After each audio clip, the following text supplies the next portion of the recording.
अब परमात्मा ने कहा कि ये पूरा विश्व रोगी है। कौन से रोग से ग्रस्त है? ये जन्म और मृत्यु के रोग से। और जब तक जन्म और मृत्यु का ये रोग नाश नहीं होगा तब तक आत्मा स्वस्थ नहीं हो सकती, तब तक परम शांति नहीं हो सकती। तो पुण्यात्मा, परमात्मा के पाने के लिए हमें एक विशेष विवेक की आवश्यकता पड़ेगी। उसके अंदर हमें सबसे पहले कौन सी वस्तु को आधार मानना पड़ेगा? हमने परमात्मा के पाने के लिए उस साधना को आधार मानना पड़ेगा जिस साधना को करके जिन महापुरुषों को हम अमर मानते हैं,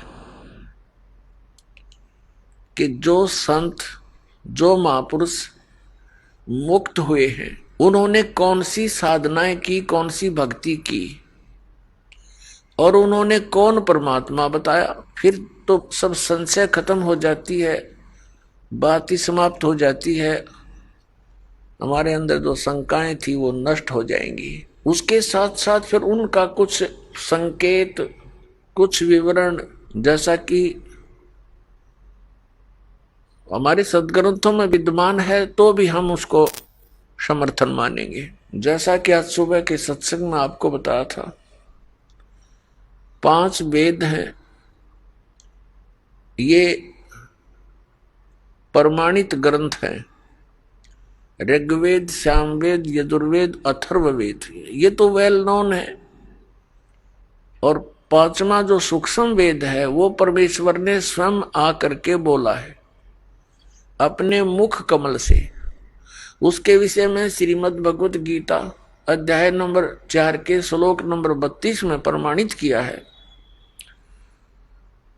गीता ज्ञानदाता कहता है कि जैसा कि मैंने अभी आपको गीता अध्याय नंबर 4 के श्लोक 25 से लेकर 30 तक में वर्णन किया कि कोई तो देवताओं की पूजा करता है, कोई केवल हवन यज्ञ करता है, कोई योग अभ्यास आसन ही करता है, कोई स्वाध्याय करता है, और ये सभी अपनी अपनी साधनाओं को पाप नाशक जानते हैं, क्योंकि पाप नाश हुए बिना भगवान मिले नहीं।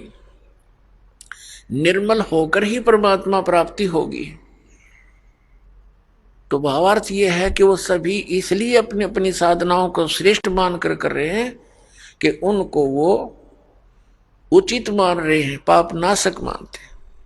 फिर गीता ज्ञानदाता कहता 4 अध्याय के 32वें श्लोक में कि इस प्रकार की विस्तार के साथ यज्ञ अर्थात धार्मिक अनुष्ठानों की जानकारी ब्रह्मण मुखे, यहां गीता अनुवादकर्ताओं ने बेईमान